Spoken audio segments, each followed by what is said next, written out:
Nabi Sulaiman adalah putra dari Nabi Daud, yang merupakan tokoh dalam Al-Quran dan dikenal sebagai pembangun bait suci Baitul Maqdis pertama pada 957 sebelum Masehi. Sejak kecil, Nabi Sulaiman sudah dikenal sebagai anak yang cerdas. Hal ini dibuktikan dengan kemampuan Nabi Sulaiman memecahkan dan menangani warga Bani Israel. Berkat kecerdasan dan kebijaksanaannya inilah, Nabi Sulaiman terpilih untuk menggantikan ayahnya yaitu Nabi Daud yang memimpin Bani Israel. Semasa hidupnya, Nabi Sulaiman memiliki peranan penting dalam memajukan perkembangan agama Islam. Salah satunya adalah berhasil mengajak Ratu Saba mengimani Allah. Ratu Balqis atau Ratu Saba adalah pemimpin yang dulunya menyembah matahari. Berkat kebijaksanaannya tersebut, Nabi Sulaiman mampu memimpin sebuah kerajaan besar dan tidak hanya umat manusia tetapi juga jin. Dan bahkan, hingga akhir hidupnya, Nabi Sulaiman berhasil membuat para jin selalu taat melakukan perintahnya. Yang mau kita bahas kali ini yaitu bagaimana wafatnya Nabi Sulaiman. Kisah kematian Nabi Sulaiman terkesan sangat rahasia dan misterius. Bahkan jin yang berada saat kisah kematian Nabi Sulaiman terjadi, mereka tidak menyadari tentang hal itu. Nabi Sulaiman merupakan salah satu nabi dengan kekuasaan yang paling besar. Bahkan beliau sampai dijuluki raja dari segala makhluk, karena dapat memimpin seluruh makhluk hidup.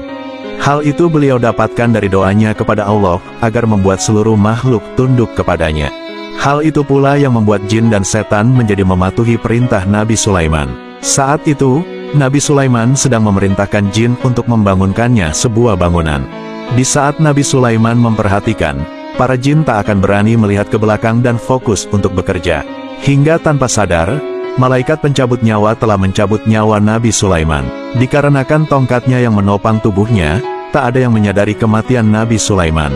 Para jin masih merasa bahwa Nabi Sulaiman mengawasi mereka, sehingga mereka terus mengerjakan tugas mereka. Namun Nabi Sulaiman tak bergerak hingga siang dan malam silih berganti. Malam itu rayap mendapat wahyu Allah untuk mendekati Nabi Sulaiman dan memakan bagian ujung bawah tongkatnya. Dan rayaplah yang pertama kali diberitahu Allah kalau Nabi Sulaiman telah wafat.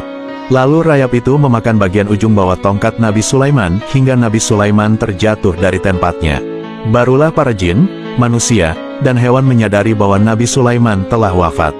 Seekor rayaplah sosok yang pertama mengerti dan memberitahu kematian Nabi Sulaiman, bukan jin ataupun makhluk lain. Adapun sosok jin, meskipun mereka adalah makhluk gaib tetapi mereka berbeda dimensi dengan sosok roh atau arwah. Karena seandainya jin mengerti tentang roh, pastilah mereka tidak terus bekerja untuk Nabi Sulaiman. Mereka tidak terus terhina sebagai pekerja Nabi Sulaiman. Jin sebagai makhluk gaib, terbukti tak mengerti kapan roh Nabi Sulaiman pergi dari raganya. Sehingga apabila rayap tak menyampaikannya, maka tak satu pun jin berani memasuki mihrab sebelum mengetahui wafatnya Nabi Sulaiman.